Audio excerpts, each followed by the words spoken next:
Ukraine is no longer fighting this war only with tanks, artillery, and soldiers in trenches. A different kind of battlefield is rising above the front line, behind Russian supply roads, across the Black Sea, and even in places Moscow once believed were safe. The weapon changing that battlefield is small, cheap, and often almost invisible until it is too late. A Russian vehicle does not need to reach a trench to become a target. A supply truck, a radar station, a fuel depot, a group of infantry, or even a vehicle hiding under trees can now be seen from the sky, tracked in real time, and struck before it understands it has entered a kill zone. That is why Ukraine's drone war is becoming one of the most important stories in modern combat. Kyiv is not trying to match Russia soldier for soldier. It is building a new way to find, follow, and destroy targets with unmanned systems. Before going deeper, make sure to like, share, and subscribe to Military Force for more clear analysis on the weapons, battles, and geopolitical shocks shaping today's war. So how did drones move from battlefield tools into the center of Ukraine's war strategy? And what does this mean for the future of modern warfare?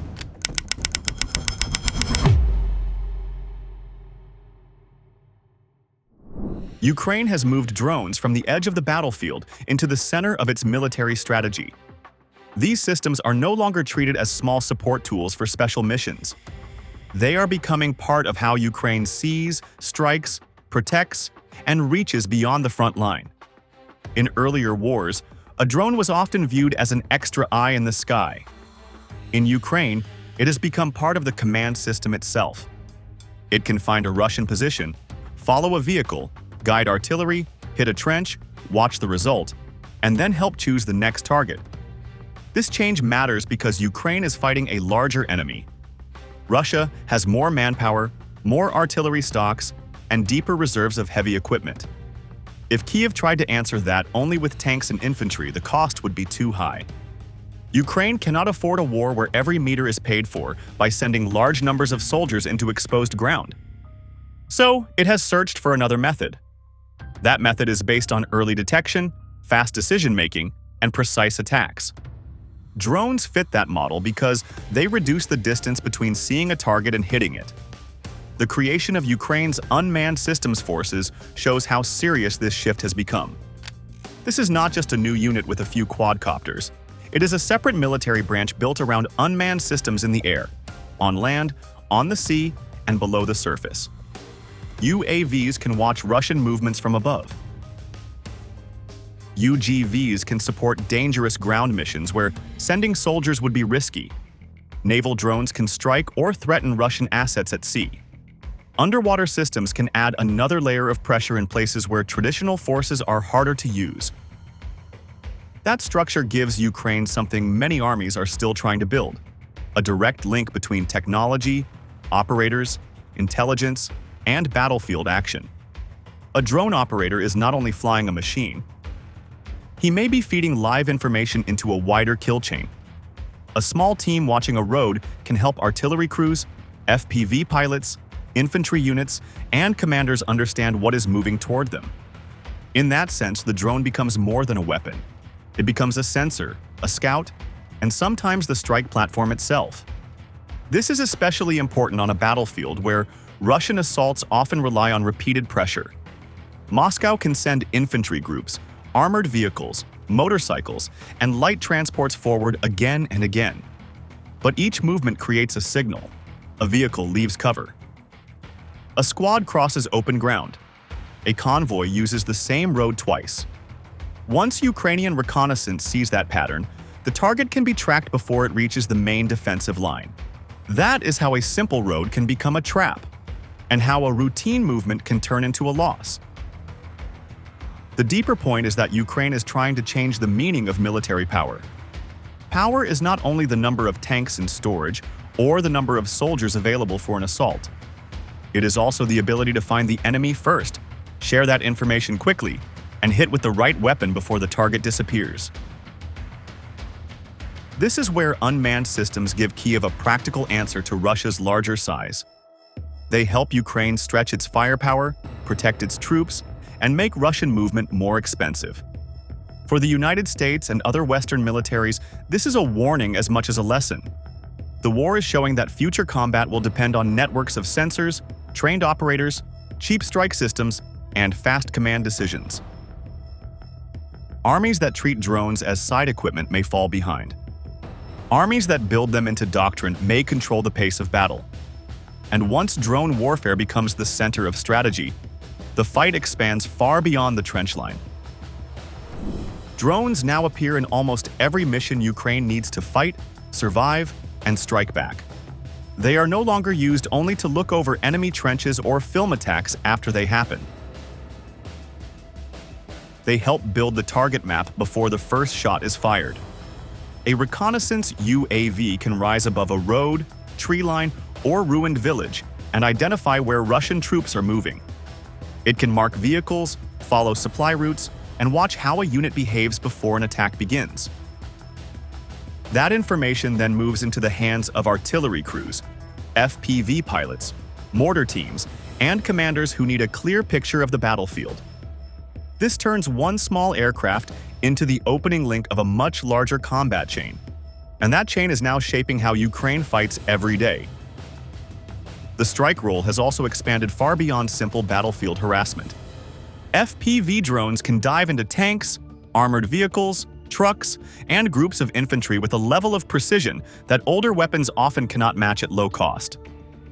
Bomber drones can drop explosives into trenches, shelters, and buildings where soldiers try to hide after being spotted. In some cases, they allow Ukraine to attack a position without sending troops into the most dangerous part of the line. That matters because every trench assault carries heavy risk. A small drone dropping a grenade cannot replace infantry, but it can weaken a position, force movement, and make the final fight less costly. This is why the drone is becoming both a weapon and a shield for Ukrainian soldiers. The mission set is not limited to the air above the front.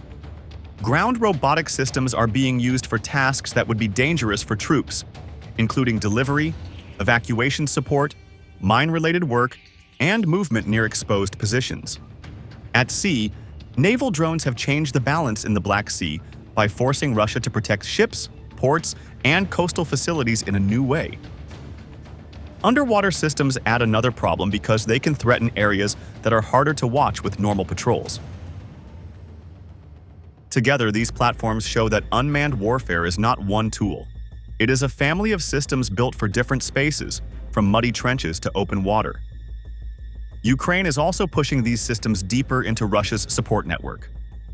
Medium-range and long-range drones can hit fuel depots, ammunition storage, radar sites, repair areas, supply trucks, and transport routes far behind the immediate fighting.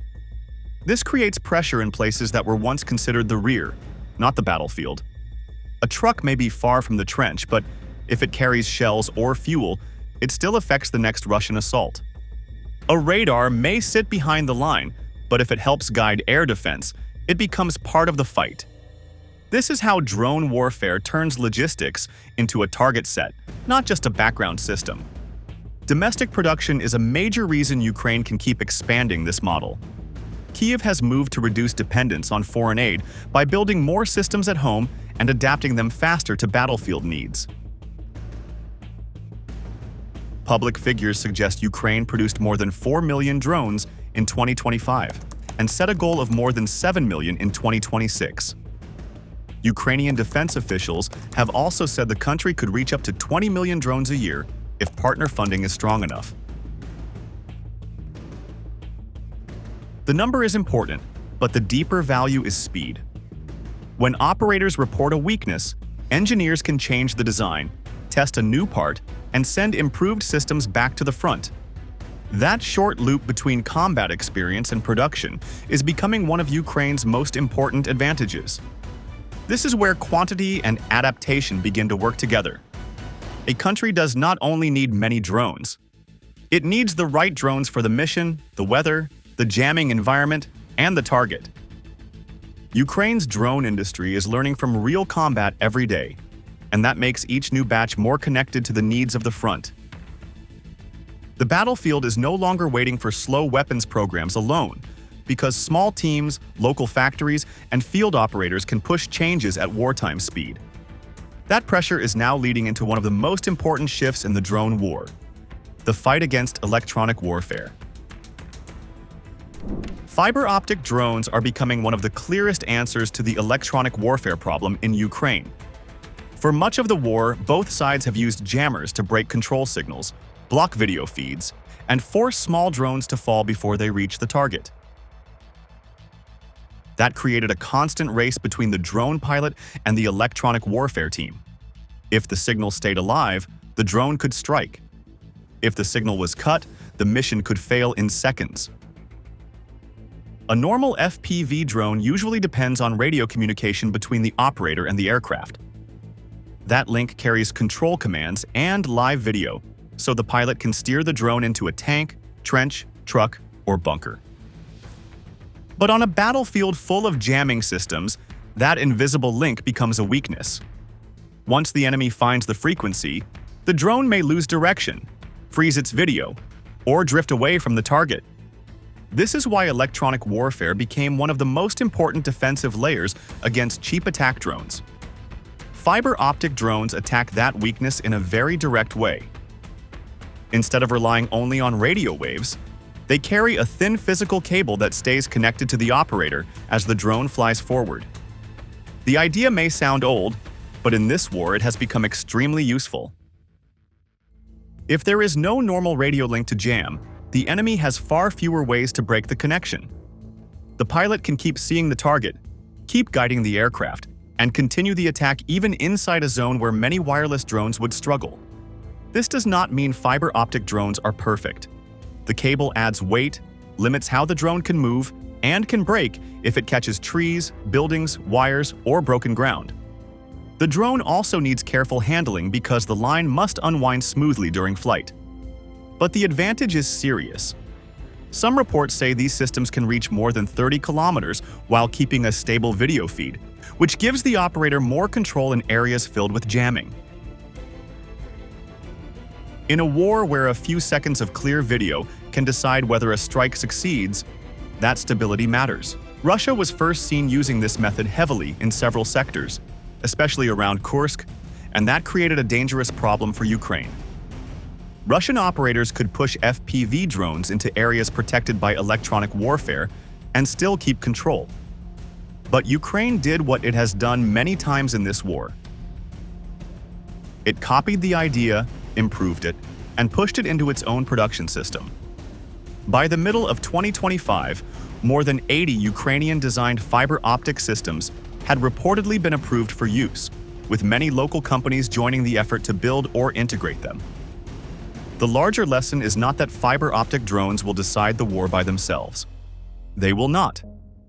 They are not magic weapons, and they can still be stopped by nets, small arms, bad terrain, pilot error, or physical damage to the cable. But they show how fast modern warfare is changing. One side builds an electronic shield. The other side finds a way around it. Then the first side looks for another countermeasure. The battlefield becomes a moving contest between defense and adaptation. For Ukraine, this is especially important because drones are now tied to survival, not only offense. If Russian jamming can blind Ukrainian FPV teams, then infantry positions, supply roads, and artillery crews face more danger. If Ukraine can keep drones flying through that noise, it can continue to hunt vehicles, stop assaults, and protect its own soldiers from direct contact. That struggle over the signal is now becoming a struggle over movement itself. The drone war is now pushing danger far behind the visible front line. In older battlefield thinking, the deadliest area was usually near trenches, artillery positions, and assault roads. That is where soldiers expected the most fire. But Ukraine is changing that map. The risky zone is no longer only a strip of land between two armies. It can now stretch across roads, rail points, fuel stops, repair yards, and staging areas that sit far behind Russian forward positions.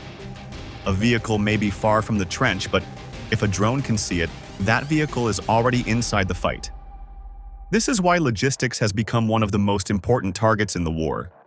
A Russian truck does not need to carry soldiers into a direct assault to matter.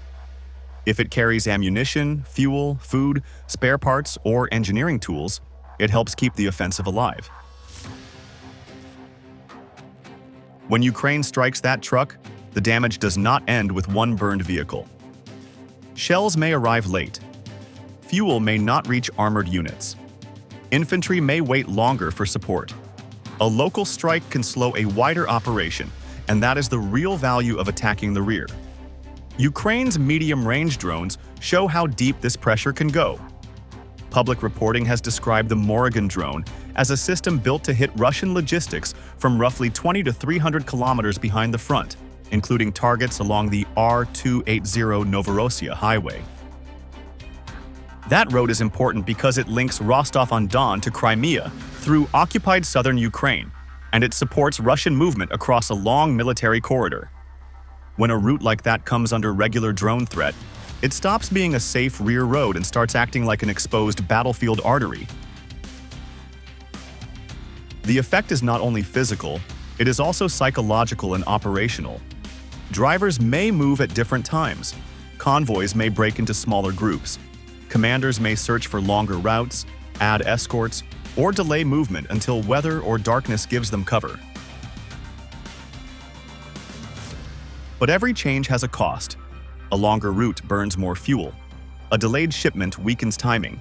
A smaller convoy may be easier to hide, but it may carry less. This is how drones pressure an army without always needing to destroy everything they see. The same pattern is appearing across occupied areas.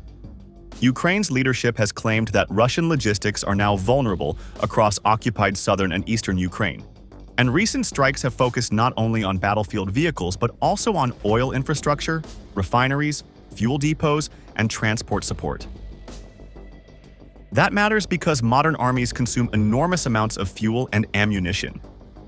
If those flows become unstable, tanks, artillery, air defense systems, and infantry assaults all feel the pressure at different levels.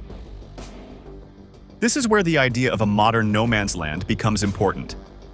In the First World War, no man's land was the deadly space between trenches. In Ukraine, the meaning is wider and more fluid. It can be a road 50 miles from the front. It can be a fuel stop behind a tree line. It can be a bridge, a warehouse, or a truck park that soldiers believed was outside immediate danger. The sky turns these places into exposed ground. For Russia, this creates a hard question about movement. Large forces still need roads, fuel, repair points, and steady supply chains. But if those routes are watched from above, then every trip becomes a tactical decision. A commander must ask whether the mission is worth the risk, whether the cargo can wait, and whether the road has already been mapped by Ukrainian operators. Once movement becomes dangerous behind the line, the battle is no longer only about holding ground. It becomes a fight over who can move, who must hide, and who can keep the war machine running under constant observation. Modern warfare in Ukraine is moving away from the old question of who has more troops and toward a sharper question: who can see first, decide faster, and strike with better coordination. Russia still uses pressure as a weapon. Its forces continue to send infantry, light vehicles, armored carriers, motorcycles, and small assault groups toward Ukrainian positions. The idea is simple: keep pushing, keep testing, and force Ukraine to spend ammunition, drones, and manpower to stop each wave. But that method has become more expensive because the front is no longer blind. A Russian assault group may try to move through a tree line, cross a field, or use a dirt road to avoid the main route. From the ground, that movement can look small and hard to track. From above, it becomes a pattern. A Ukrainian UAV can watch where the group came from, where it is heading, and whether more troops are following. Once that movement is confirmed, the assault is no longer just a local attack. It becomes a target inside a wider kill chain. Ukraine's advantage comes from shortening the time between detection and impact. A reconnaissance UAV finds the target. The operator passes the location. An FPV team, mortar crew, artillery unit, or another strike asset receives the data. Then the attack happens before the Russian group can fully spread out or reach cover. After the strike, another drone may stay in the air to check damage, track survivors, or find a second wave. This process does not need a large armored battle to matter. It can break momentum at the level of a squad, a vehicle group, or a small supply movement. That is why surveillance has become as important as firepower. A weapon is only useful if it can hit the right target at the right time. Ukraine is trying to build that link faster than Russia can adjust. If Russian forces move in larger groups, they become easier to spot. If they break into smaller teams, they may lose coordination and support. If they wait too long, the assault loses timing. Each option carries a cost, and drones help Ukraine force those choices again and again. The human factor is still central. Drone warfare is not only about machines in the sky. It depends on operators who understand the terrain, read movement, share information quickly, and improvise under pressure. Ukraine has encouraged many drone teams to test new tactics from the field, and that gives small units more room to adapt. A pilot who discovers a better attack angle, a safer route, or a smarter way to track vehicles can turn that lesson into a battlefield method very quickly. This is a major difference from a rigid command culture. In a fast drone war, waiting for slow approval can mean losing the target. The side that learns faster may gain more than the side that simply attacks more often. That is the deeper shift now visible in Ukraine. Modern combat is no longer only a contest of mass. It is becoming a contest of vision, speed, data, and human judgment. And that is the question the conclusion must face. If war is now shaped by who sees first and learns faster, what happens to armies still built mainly for size? The drone war in Ukraine is becoming a warning for every modern army. Tanks, artillery, and infantry still matter, but they are no longer enough when the enemy can watch roads, track small units, and strike support lines far behind the trenches. Ukraine is showing that military power now depends on speed, visibility, and adaptation. A reconnaissance UAV can expose movement. An FPV drone can turn a small target into a serious loss. A fiber optic drone can keep flying through heavy jamming. A ground robot or naval drone can push the fight into places where soldiers and ships face higher risk. For Russia, the pressure is not only about destroyed vehicles. The deeper danger is operational slowdown. When supply routes are hunted, assaults lose rhythm. When fuel and ammunition arrive late, even a large force becomes harder to move. This is the lesson for NATO, the United States, and every army watching this war. The future may belong to the side that sees first, learns faster, and connects machines with human judgment. For more clear analysis on weapons, battles, and geopolitical shocks, subscribe to Military Force.